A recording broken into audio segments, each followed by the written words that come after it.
नमस्कार, ये आकाशवाणी चंडीगढ़ है। अब आप रितिका से प्रादेशिक समाचार सुनिए। पहले इस बुलेटिन के मुख्य समाचार।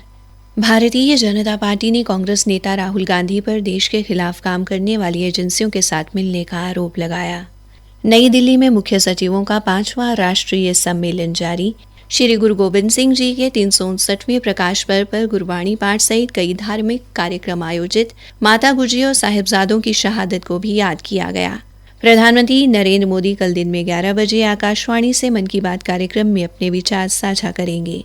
और मौसम विभाग ने आने वाले दिनों में घने से अत्यंत घना कोहरा पड़ने की संभावना जताई। अब समाचार विस्तार से। भारतीय जनता पार्टी ने कांग्रेस नेता राहुल गांधी पर देश के खिलाफ काम करने वाली कई एजेंसियों के साथ मिलने का आरोप लगाया है। भाजपा के प्रवक्ता सुधांशु त्रिवेदी ने आज नई दिल्ली में संवाददाता सम्मेलन में दावा किया कि राहुल गांधी के सलाहकार सैम पित्रोदा ने अनजाने में कांग्रेस का असली चेहरा बेनकाब कर दिया। उन्होंने कहा कि श्री पित्रोदा ने स्वीकार किया कि कांग्रेस प्रगतिशील गठबंधन का हिस्सा है और इसी सिलसिले में उन्होंने जर्मनी की यात्रा की थी। सर्वविदित तथ्य यह है कि श्री राहुल गांधी जी यदा कदा विदेश यात्रा करते हैं और वहां पर वो सदैव भारत के प्रति व्यथित भी पाए जाते हैं, परंतु आज उनके पैतृक सलाहकार और उनके वैचारिक मानस के निर्माता यानी who is his traditional family adviser and architect of his mindset and psychology mister Sam Pitroda ने कल एक इंटरव्यू में कहा कि Congress party global progressive alliance नामक एक गठबंधन का हिस्सा है और उसी में भाग लेने के लिए राहुल गांधी जी जर्मनी गए। अब यह ग्लोबल प्रोग्रेसिव अलायंस एक ऐसे संगठन से जुड़ा हुआ है जो भारत विरोधी शक्तियों के साथ और भारत विरोधी बातों को स्थापित करने वाले अनेक संगठनों के नेटवर्क का हिस्सा है। इसी यात्रा के दौरान सेंट्रल यूरोपियन यूनिवर्सिटी की प्रेसिडेंट कॉर्नेलिया वुल से वो मिले थे और स्पष्ट रूप से central European university George Soros की ओपन सोसाइटी फाउंडेशन से फंडेड है। श्री सुधांशु त्रिवेदी ने राहुल गांधी पर देश में लोकतंत्र की प्रतिष्ठा धूमिल करने का आरोप लगाया। प्रधानमंत्री नरेंद्र मोदी नई दिल्ली में मुख्य सचिवों के 5वें राष्ट्रीय सम्मेलन की अध्यक्षता कर रहे हैं। वे कल भी सम्मेलन की अध्यक्षता करेंगे। शुक्रवार से शुरू हुए इस 3 दिन के सम्मेलन का उद्देश्य राष्ट्रीय विकास प्राथमिकताओं पर सतत बातचीत के माध्यम से केंद्र और राज्यों के बीच साझेदारी को बढ़ावा देना है। प्रधानमंत्री के सहकारी संघवाद के दृष्टिकोण पर आधारित ये सम्मेलन केंद्र और राज्य को एक मंच पर लाकर देश की मानव पूंजी क्षमता और समावेशिता को बढ़ाने तथा भविष्य में विकास की गति तेज करने के लिए एकीकृत रोड मैप तैयार करेगा। सम्मेलन में 5 प्रमुख क्षेत्रों प्रारंभिक बाल्यावस्था, स्कूल एवं उच्च शिक्षा तथा कौशल विकास, खेल और पाठ्येतर गतिविधियों पर चर्चा की जा रही है। आज श्री गुरु गोबिंद सिंह जी का 359वां प्रकाश पर्व मनाया जा रहा है। आज पटना साहिब में तख्त श्री हरमंदिर साहिब व अमृतसर में श्री हरमंदिर साहिब सहित पूरे पंजाब, हरियाणा और चंडीगढ़ व देश के अन्य हिस्सों में गुरबाणी पाठ सहित कई धार्मिक कार्यक्रम आयोजित किए गए। इस अवसर पर श्री गुरु गोबिंद सिंह जी की मां माता गुजरी और उनके साहिबजादों की शहादत को भी याद किया जा रहा है। राष्ट्रपति द्रौपदी मुर्मू, उपराष्ट्रपति CP राधाकृष्णन और प्रधानमंत्री नरेंद्र मोदी व हरियाणा के मुख्यमंत्री नायब सिंह ने गुरु गोबिंद सिंह जी के प्रकाश उत्सव पर उन्हें नमन किया। सोशल मीडिया पोस्ट में राष्ट्रपति ने कहा कि गुरु गोबिंद सिंह जी ने अदम्य साहस और असाधारण बुद्धिमत्ता से लोगों को धार्मिक जीवन जीने के लिए प्रेरित किया। उपराष्ट्रपति ने एक सोशल मीडिया पोस्ट में कहा कि पूरा देश गुरु गोबिंद सिंह जी के अनुकरणीय साहस, ज्ञान और करुणा को नमन करता है। उन्होंने कहा कि उनकी शिक्षाएं समानता, निस्वार्थ सेवा और समाज कल्याण की दिशा में मार्गदर्शन करती रहेंगी।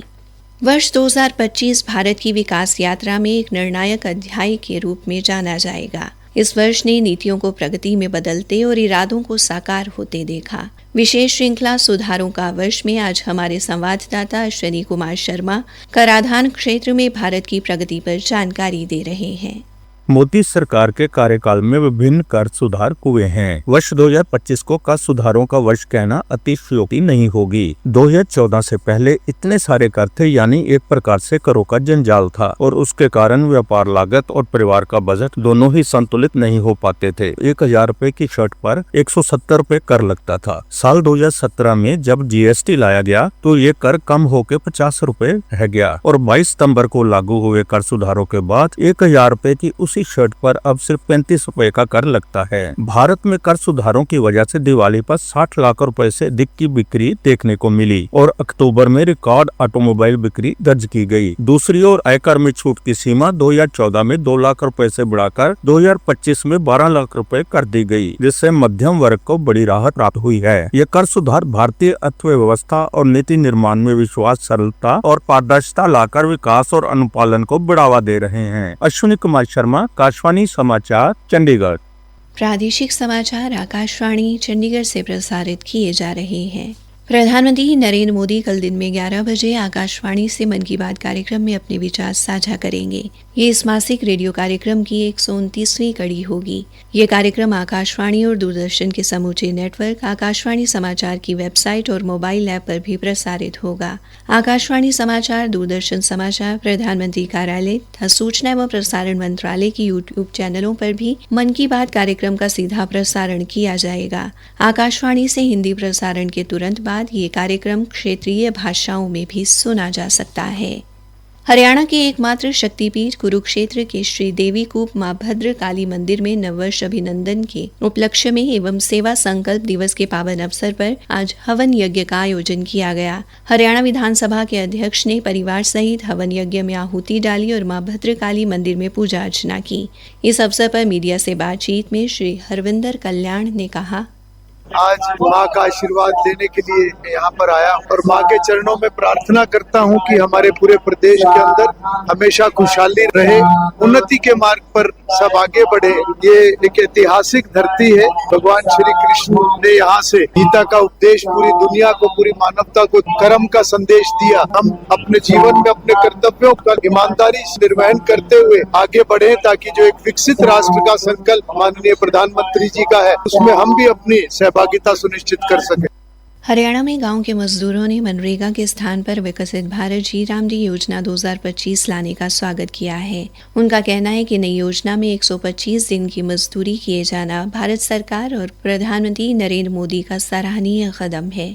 काबिले गौर है कि नई योजना में प्रत्येक वित्त वर्ष में प्रत्येक ग्रामीण परिवार को 125 दिनों के रोजगार की वैधानिक गारंटी प्रदान की गई है। जींद में मनरेगा के लाभार्थी सत्यनारायण ने भी इस योजना का स्वागत किया और कहा, सरकार बहुत बढ़िया कानून लेके आई है जी। इस कानून से सभी हम मजदूर भाई सब संतुष्ट हैं और इस बात से सहमत भी हैं। बड़ी खुशी हुई। अगर जो 100 दिन का काम मिला करता ई वीसा कानून आ गया, इस कानून से हम यूँ संतुष्ट हैं। यूँ 100 दिन की बजाय तो 125 दिन का काम कर दिया। 125 दिन में सरकार हमें काम देगी। अगर काम नहीं मिला तो हमको भत्ता मिलेगी। सरकार का धन्यवाद। नए अधिनियम में जॉब कार्ड व सोशल ऑडिट के जरिए पारदर्शिता सुनिश्चित की गई है। ये अधिनियम ग्रामीण भारत की तस्वीर बदलने वाला एक क्रांतिकारी कदम बताया जा रहा है। इससे मजदूर व किसानों को सीधा फायदा होगा तथा ग्रामीण अर्थव्यवस्था को बल मिलेगा। भारतीय मौसम विभाग के चंडीगढ़ केंद्र ने परसों तक हरियाणा और चंडीगढ़ में शीतलहर चलने और कुछ स्थानों पर घने से अत्यंत घना कोहरा छाने और उसके बाद कहीं कहीं ऐसी स्थिति बने रहने की संभावना जताई है। मौसम विभाग के अनुसार आने वाले दिनों में राज्य के पूर्वी हिस्सों में न्यूनतम तापमान सामान्य से अधिक और पश्चिमी हिस्सों में सामान्य के करीब रहने का अनुमान है। देश के विभिन्न हिस्सों में घने कोहरे और कम दृश्यता से कई रेलगाड़ियों का संचालन बाधित हुआ है। रेलवे के अनुसार कई रेलगाड़ियां 2 घंटे से अधिक देरी से चल रही हैं। यात्रियों को स्टेशन पहुंचने से पहले ताज़ा जानकारी प्राप्त करने की सलाह दी गई है। हरियाणा के सामाजिक न्याय व अधिकारिता मंत्री कृष्ण कुमार बेदी ने आज सिरसा में बाबा भूमन शाह जी के मुख्य धाम संगर साधा में उनके 278वें महापरिनिर्वाण दिवस पर शिरकत की। उन्होंने धाम में शीश नवाया और देश प्रदेश की सुख समृद्धि के लिए कामना की। अंत में मुख्य समाचार एक बार फिर। भारतीय जनता पार्टी ने कांग्रेस नेता राहुल गांधी पर देश के खिलाफ काम करने वाली एजेंसियों के साथ मिलने का आरोप लगाया। नई दिल्ली में मुख्य सचिवों का 5वां राष्ट्रीय सम्मेलन जारी। श्री गुरु गोबिंद सिंह जी के 359वें प्रकाश पर्व पर गुरबाणी पाठ सहित कई धार्मिक कार्यक्रम आयोजित। माता गुजरी और साहिबजादों की शहादत को भी याद किया गया। प्रधानमंत्री नरेंद्र मोदी कल दिन में 11 बजे आकाशवाणी से मन की बात कार्यक्रम में अपने विचार साझा करेंगे और मौसम विभाग ने आने वाले दिनों में घने से अत्यंत घना कोहरा पड़ने की संभावना जताई। इसी के साथ ये समाचार बुलेटिन समाप्त हुआ।